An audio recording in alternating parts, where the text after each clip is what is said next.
archive. Then you realize that this chamber stretches infinitely on all sides. You now see you are in a glazed capsule, as if you were a ship and the room a bottle, and all around, multiplied as far as you can see, as if in mirrors set at slight angles to one another, more presences are thronging. You realize the glazed vessel is humming.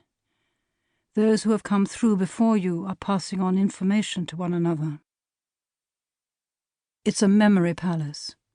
The figures evoked in these testimonies cast a shadow on the floorboards, or leave a hollow in a bed they've just quitted.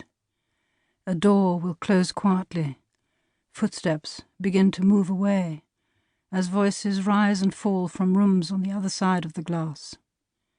The stories need a stenographer, because that was what such a recording angel was called in the period when this inventory was made. Now she might be using a small handheld device or an app on a phone. Of all the rivers in eternity, the best known is Lethe, flowing with water that wipes away the past and sinks you into a deep, blank sleep, but also consigns you to be forgotten.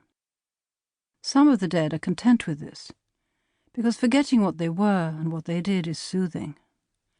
But there's another river, which was not known to the ancients, and has remained much less mapped by the more recently departed, and it is called Unoe, meaning good memories or good mind, and fewer characters in stories or in real life can reach it.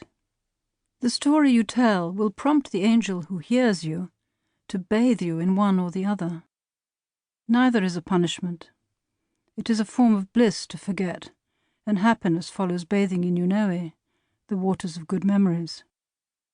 To be given a bath in both, as Dante imagines in the earthly paradise where Matilda sings in a flowery meadow, brings with it the deepest happiness.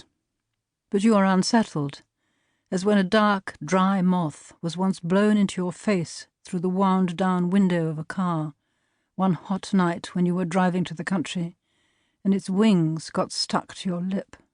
You choked and for a moment lost control of the wheel as you gasped and hit out at it to rid yourself of its dustiness as it clung and fluttered there. This same sensation emanated at first from the voices you heard humming. The angel who is to take your statement says to you, "It doesn't have to be like that." She bends to your ear and adds something, and though you can't decipher her exact words, and her breath makes you shiver, and then you remember how your mother's breath also made you shiver, with pleasure, when she cut your fringe so that it would not fall into your eyes, and then blew on your face to scatter the snippets from your cheeks and round your eyes. Her breath was soft and warm. You said, "Do that again." A sliver of light appears in the dimness. "See," says the angel, "you remembered something." The scintilla has already faded. "Try and remember," she says again. "Call for lights, hold up the lamp, and itemize the things that you know, because they belong to them, and through them became part of you. Today would have been my father's 111th birthday. Tomorrow, my mother's 96th. Part 1. Italy to England, 1944 to 1946. Magari. If only, as if. Touch wood, crossing fingers, maybe, inshallah. I wish. Or, as my father wrote in his letters home, DV, I shall be back soon. DV, things are going well. Deo volente, God willing.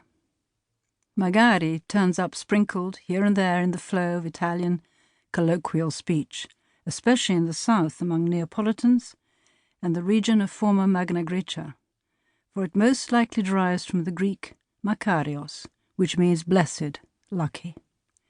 In Italian it's a synonym for beato, fortunate, and it punctuates a sentence or a phrase with a small cry of yearning and hope, the equivalent of saying, "What luck it would be if I had, if I could, if I were." In conversation it's a pause, an intake of breath, a filler, technically